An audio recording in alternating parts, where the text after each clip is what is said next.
சென்னையில் மழையின் தாக்கம் மற்றும் மீட்புப் பணிகள் தொடர்பாக துணை முதலமைச்சர் உதயநிதி ஸ்டாலின் ஆய்வு மேற்கொண்டு வருவதாக அண்மை தகவல் வெளியாகி இருக்கிறது.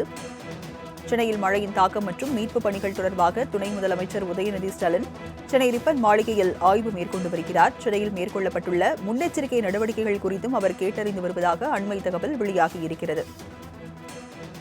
சென்னையில் நேற்று முதலே கனமழையானது பெய்து வருகிறது. இந்நிலையில் முன்னெச்சரிக்கை நடவடிக்கைகள் குறித்து சென்னை ரிப்பன் மாளிகையில் துணை முதலமைச்சர் உதயநிதி ஸ்டாலின் ஆய்வு மேற்கொண்டு வருகிறார்.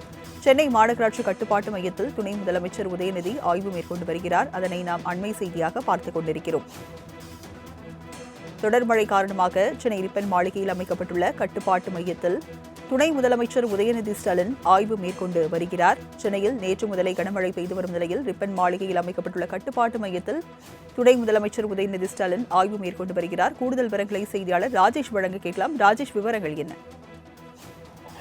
சென்னையில் எப்பொழுதெல்லாம் மழை பெய்கிறதோ அதை கண்காணிப்பதற்காக சென்னை மாநகராட்சி சார்பாக இந்த கட்டுப்பாட்டு அறை என்பது தொடங்கப்பட்டிருக்கிறது. இந்த கட்டுப்பாட்டு அறையின் மூலமாக சென்னையில் தாழ்வான பகுதிகள் எல்லாம் எங்கெல்லாம் தண்ணீர் தேங்கி இருக்கிறதோ அதற்கான அந்த என்ன மாதிரியான நடவடிக்கைகள் எடுக்கப்படுகிறது என்பதை கண்காணிப்பதற்காக இந்த கட்டுப்பாட்டு அறை என்பது இருக்கிறது. அதே போல பொதுமக்கள் தங்கள் பகுதிகளில் இருக்கக்கூடிய புகார்களை, குறைகளை நேரடியாக 1913 என்ற எண்ணில் தொடர்பு கொண்டு அவர்கள் தங்களுடைய புகார்களை தெரிவிக்கலாம். அதற்காக இந்த கட்டுப்பாட்டு அறை என்பது அமைக்கப்பட்டிருக்கிறது.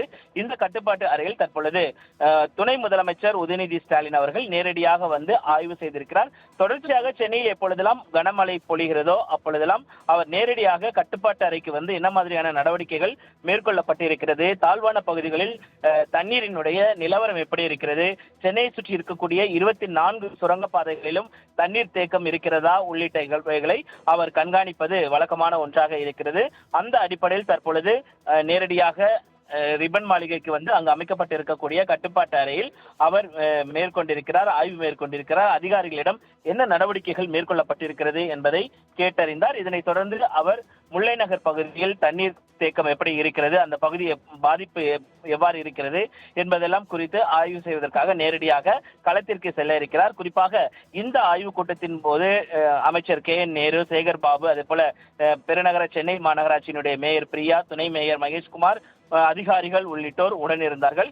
குறிப்பாக சென்னை மாநகராட்சியை பொறுத்த வரைக்குமே பல்வேறு நடவடிக்கைகள் அவர்கள் தொடர்ச்சியாக எடுத்திருந்தாலும் ஆங்காங்கே தண்ணீர் தேங்கக்கூடிய அந்த சூழல் என்பது இருக்கிறது. சமூக வலைதளங்களில் கடுமையான விமர்சனங்கள் வைக்கப்படுகிறது. இதன் காரணமாக தற்பொழுது அந்த கட்டுப்பாட்டு அறையில் துணை முதலமைச்சர் ஆய்வு மேற்கொள்கிறார். ராஜலட்சுமி, விவரங்களை வழங்கியதற்கு நன்றி ராஜேஷ்.